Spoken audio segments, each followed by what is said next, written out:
Hi everyone, thank you very much for inviting me this afternoon. I'm delighted to be able to join you. I'm sorry I wasn't able to attend the start of the meeting, but I hear that there's been lots of valuable insights and debates. So I'm going to sort of talk to you about the shifting EDI landscape. I'm going to talk about some of the challenges that the EDI sector is facing at the moment, talk about some of the statistics that came out of Powerful Women's 2025 Annual State of the Nation report, and talk about some of the business reasons for D&I, and also share some best practices that is happening within the energy sector. So before I go into the bulk of my presentation, I just wanted to give an overview of Powerful Women for those of you who don't know who we are. So we are a professional initiative working towards a gender balanced, diverse and inclusive UK energy sector. And our target is that by 2030, at least 40% of women will be in middle management and leadership roles in the UK energy sector. And we look to hit that target through three approaches. So the first one is challenge. And I referenced the Annual State of the Nation report, and I'll go into more details about that shortly. We also have a leaders coalition, so we have 13 CEOs from the major UK energy employers. So that's Shell, BP, Centrica, National Grid, SSE, for example. Those leaders come together to talk about what they are doing to drive change, not only within their own companies, but within the sector as well. Our second approach is support. So we will support the women in our network through mentoring. We provide breakfast events for them where women at middle management level can hear from a senior female within the sector. She'll talk about her career history and a challenge that she's faced as a woman and how she's overcome those challenges. And we also do career coaching breakfast sessions. We also support the D&I leads who work within the leader coalition companies. That cohort meets 5 times a year as well to talk about best practice, talk about the challenges as D&I professionals within the sector and how they're navigating those challenges. And finally, the last one is connect. So it's any opportunities where we can talk about gender diversity, whether that is at events, whether that is partnering with organisations like National Grid on their Race to Net Zero report. I've sat on a couple of government task forces as well to ensure that D&I is embedded in any government policies moving forward. So moving into what I wanted to come to talk about today, as I'm sure a lot of you know, it's a really volatile time at the moment for D&I. There's lots of challenges that are coming at various angles for us. So one of the first ones we know is the Trump administration. We are seeing companies like Accenture and GSK pull back on their D&I initiatives. We are seeing especially companies that we engage with having to now look at how the language that they use within the US. So instead of talking about diversity and equity, moving more towards inclusion and belonging. We're also seeing the energy companies that have US businesses pulling back on maybe some of their visible target goals for the US markets in comparison to UK. The positive note is that at the start of 2025, there was a real shutdown with the energy companies that we engaged with in terms of D&I, because they were just really nervous about what the ramifications might have been. That perspective has now changed. They are all now moving forward with their initiatives, and from a UK perspective and European perspective, are pushing forward with new initiatives and policies. We're also seeing the whole woke agenda around D&I. So for Ipso last year, published a survey that said 1/3 of the British population believe that D&I has gone too far. We're also seeing discrimination, in some areas, discrimination from sort of men in terms of gender being given too much emphasis. So last year, Channel 4 did a Gen Z survey, and out of that survey, 50% of young men believe that gender equality has gone too far to the point that it is discriminating them.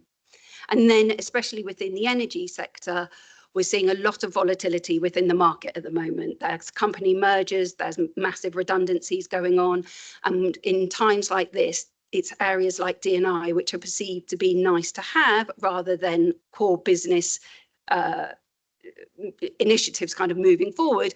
We can see that D&I quite often gets pulled back.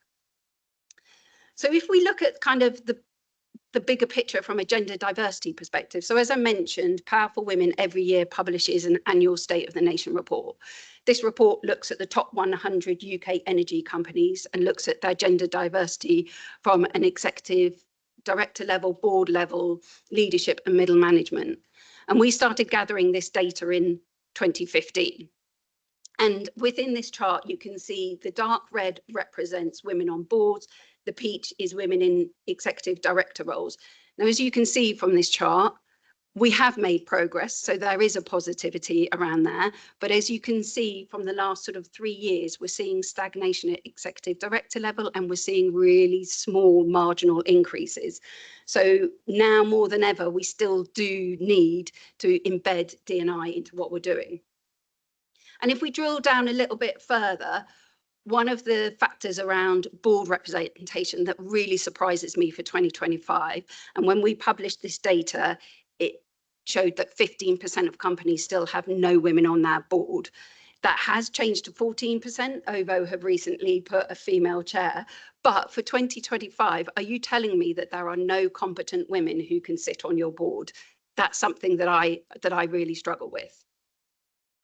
And then again, if we look at the executive director level, again, the figure for me is that 73% of companies have no executive directors, female executive directors. And again, are you telling me that there are not competent women who can go into that roles? I do not believe that. I think you need to look at what are the barriers in terms of recruiting people into those positions.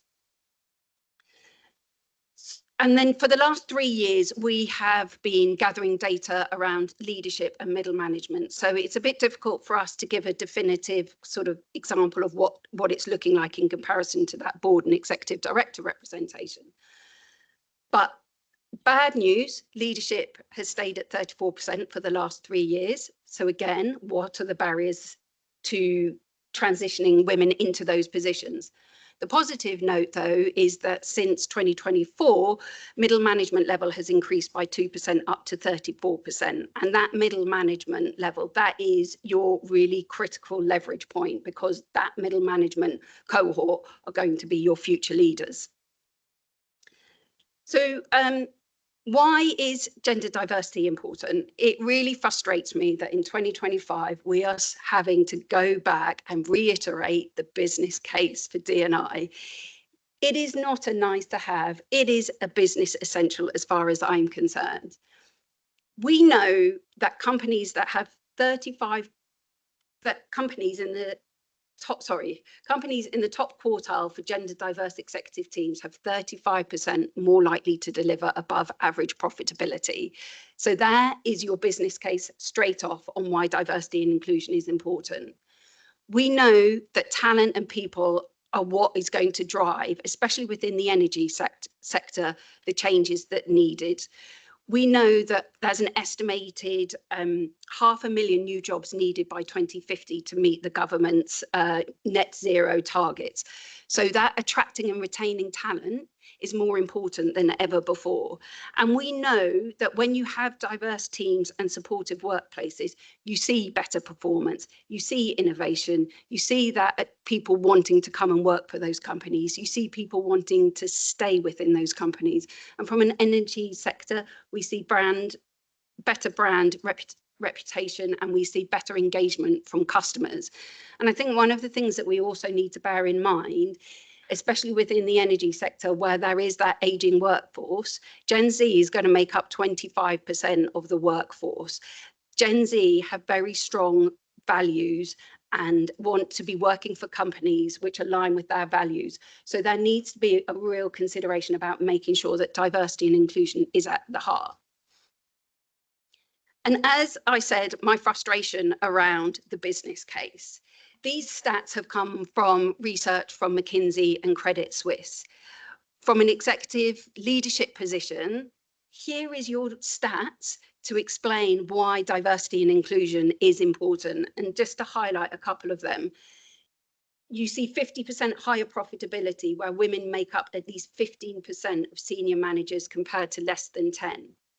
We can see a 3.1% excess annual return in companies with at least one female director compared to an all-male board. And the one that I think is really interesting is that having just one female on your board cuts your risk by 20%. So there's your business case. So as I said, I'd like to I appreciate it's all sort of doom and gloom, but I wanted to just give a highlight of what some of the companies within the energy sector are doing around best practice for EDI. So the first one I want to talk about is Good Energy. So if those of you who know, Good Energy is considered quite a small energy player, but they have diversity and inclusion at the core of their business.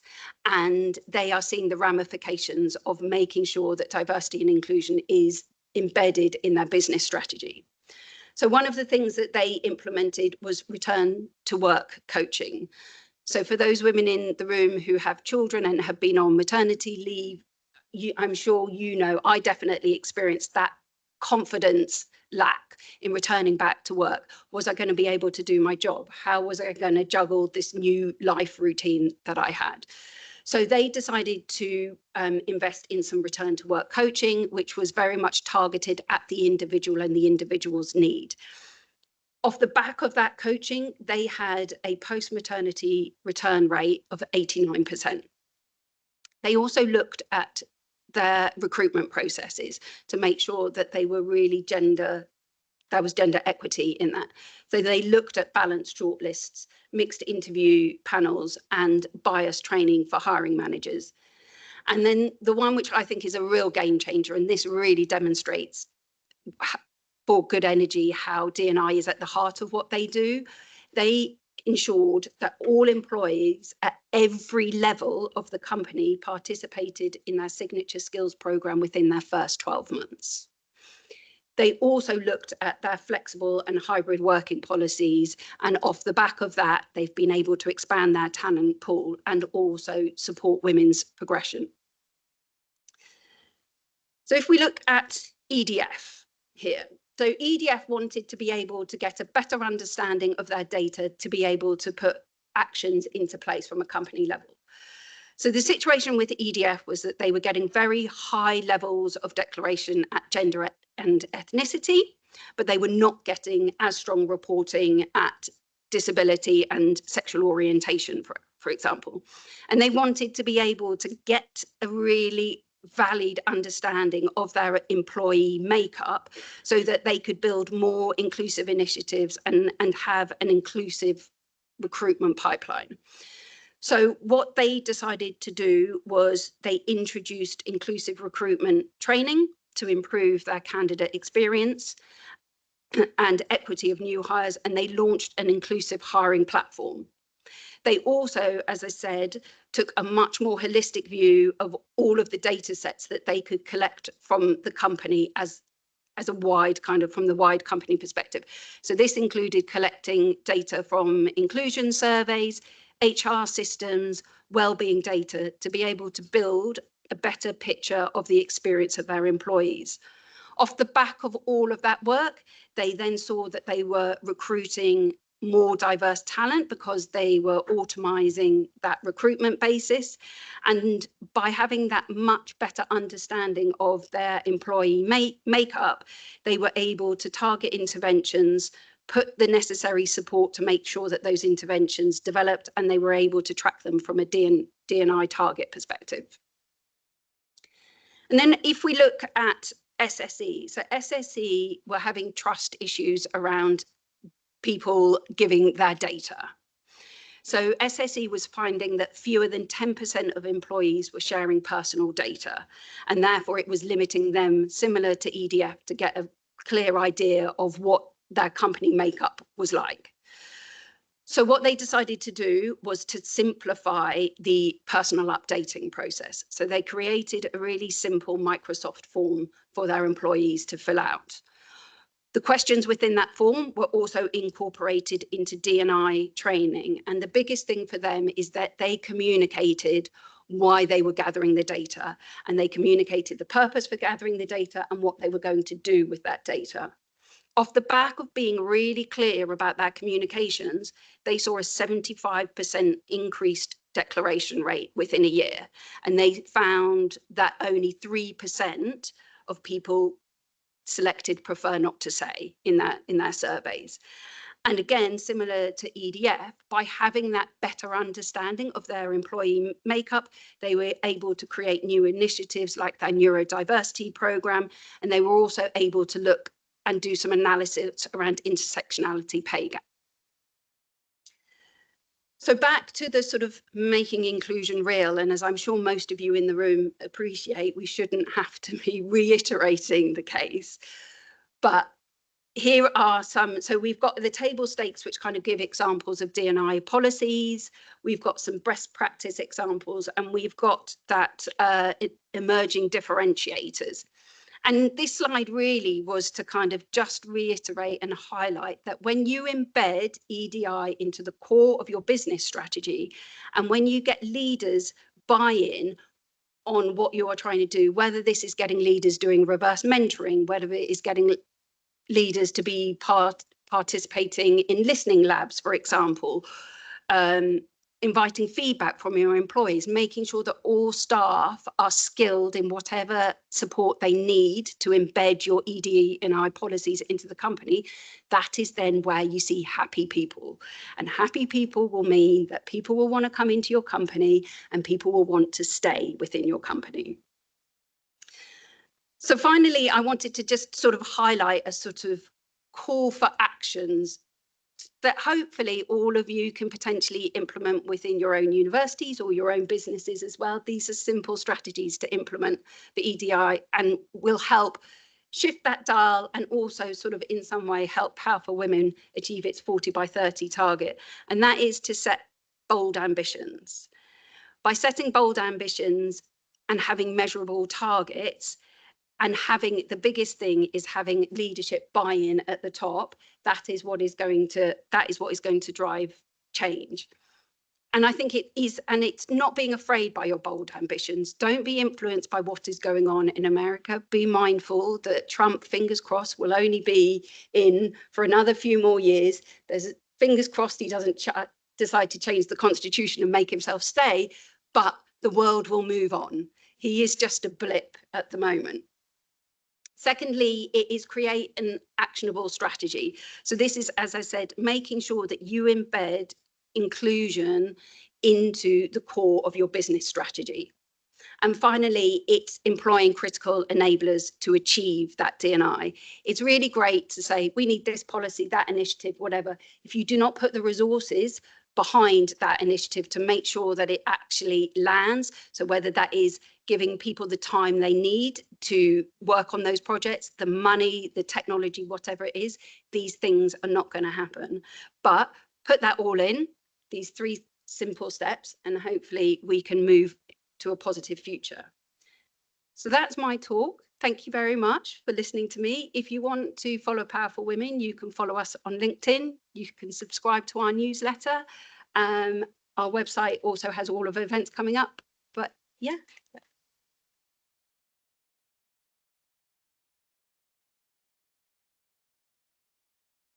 Don't go away, Georgina's happy to take a couple of questions if anybody's got anything I would like immediately to. There's a microphone coming.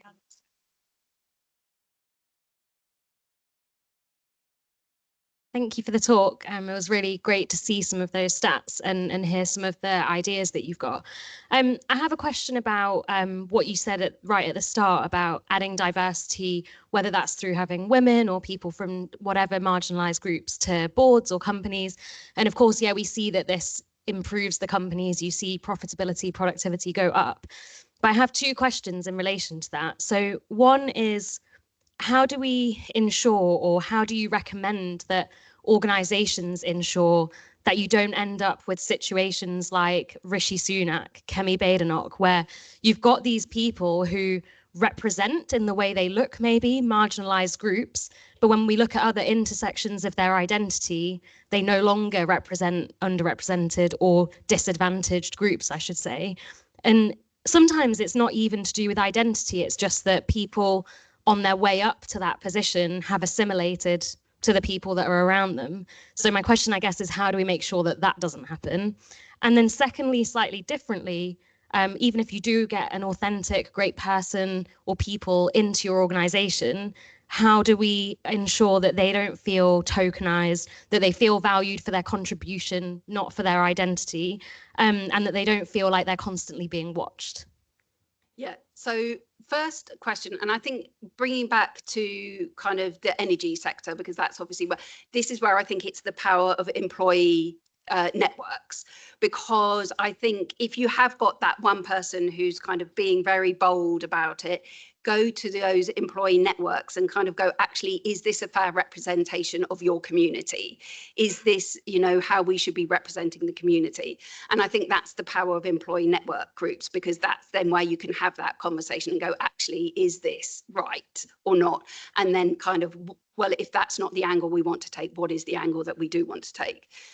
In terms of poster women, yes, this is one of the biggest things, especially from the women that I talk to in leadership, is that frustration that once they get to the top, they are the poster woman for the company, and it's exhausting for them. So again, I think it is companies needing to really look and make sure that they have robust succession planning in place, so that it's not just that token person on the board or in the leadership team. Do you really have robust recruitment processes? Are you kind of like doing blind CVs or whatever? You know, what are the steps? Do you have robust steps? And I think that is also where it is making sure that you're upskilling your hiring managers. So anyone who is part of that hiring process, have they been given bias training? Have they been given inclusive hiring training? Do they have the skill set needed to be able to make sure that you are recruiting the right talent to those positions?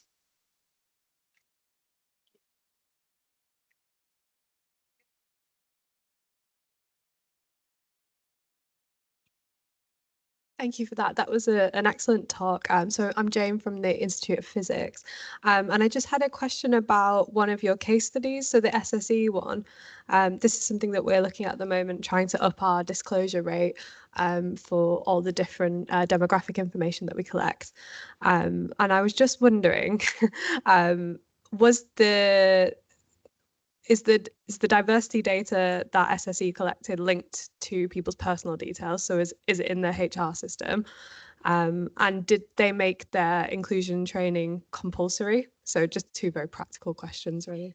So I have to say, I don't know if they made their inclusion compulsory. I do know that from the data, similar to EDF, they were looking at where is all of the data coming from SSE, and can they kind of make it more uniformed? Yeah, because we've seen that in our staff survey, we asked demographic questions, but because it's not linked to anything else, it's completely anonymized. So that's back to that kind of communication thing. So they gave the reasoning behind why they were looking to collect this data, and explaining that, you know, we're not collecting it just because we want to. It's like this will enable new initiatives like, as I said, the neurodiversity inclusion program. So they clearly explained why they were collecting the data, and because they explained why and what was going to happen with that data, that's why the rates went up.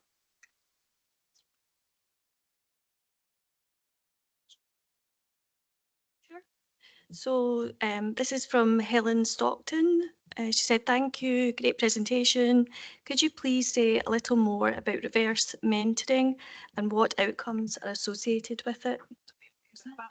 Reverse mentoring? So, yeah, so reverse mentoring, for those of you who don't know, is where you get a junior member of staff mentoring a leader.